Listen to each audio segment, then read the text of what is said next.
Karibu sana katika sehemu ya kwanza ya kisa cha ukombozi. Leo tutazungumzia juu ya mpango wa awali wa Mungu. Mwandishi wa kitabu cha Zaburi katika ile sura 33 mstari wa 6 na wa 9 anasema, kwa neno la Bwana mbingu zilifanyika na jeshi lake lote kwa pumzi ya kinywa chake. Maana yeye alisema ikawa, naye aliamuru kasimama. Hilo la uumbaji halikuwa tukio la bahati mbaya. Mungu alitamka na ikawa. Yote tunayoyaona, nuru, ardhi, mimea pamoja na wanyama, yote vimetoka katika neno la Mungu. Hii maana yake nini? Inatuambia kwamba hata sisi hatukutokea kwa bahati mbaya. Sisi ni mpango wa Mungu hata kabla hatujazaliwa. Biblia haijaishia kuelezea uumbaji wa vitu, kwani katika kitabu cha Mwanzo 1:26 Mungu mwenyewe anasema, na tumfanye mtu kwa mfano wetu. Mpendwa unayenisikiliza, wewe umeumbwa kwa sura ya Mungu. Haujatokea kwa bahati mbaya, sababu Mungu alipanga uwepo hapo ulipo. Na Mungu alipotuumba, alituumba ili tuweze kuwa na mahusiano mazuri na yeye. Moja ya njia ya kuwa na mahusiano mazuri na Mungu ni kuwa na mawasiliano na yeye. Naomba tufahamu kwamba hata kama ulimwengu ukuambie kwamba wewe si wa thamani, tambua kwamba umeumbwa kwa sura na mfano wa Mungu.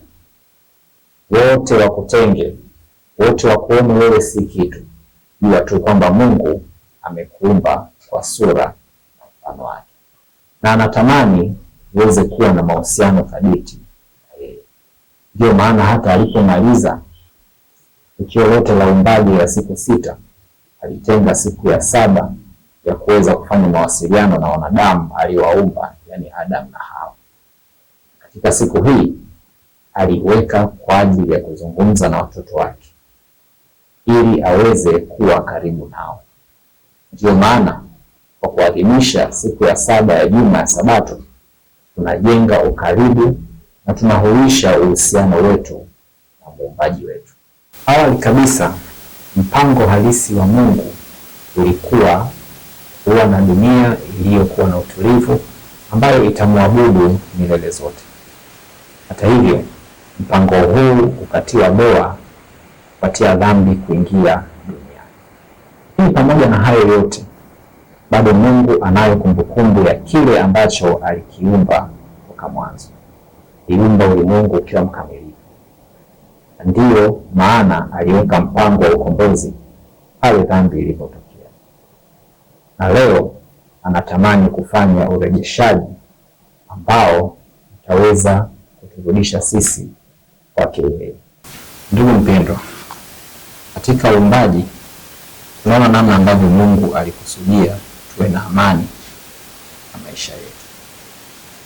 Lakini tunaona pia uwezo na ukuu wake katika maisha yetu. Pamoja na dhambi kuingia duniani, bado Mungu anatamani nuru ile ile ambayo alitamka mwanzo iweze kurejea katika maisha yetu. Kwa nini usimruhusu leo aingie ndani ya moyo wako ili nuru tawale maishani mwako? Walika tena juma lijalo katika sehemu ya pili ya kisa cha ukombozi, ambapo tutajifunza juu ya tatizo la dhambi. Usikose. Karibu sana.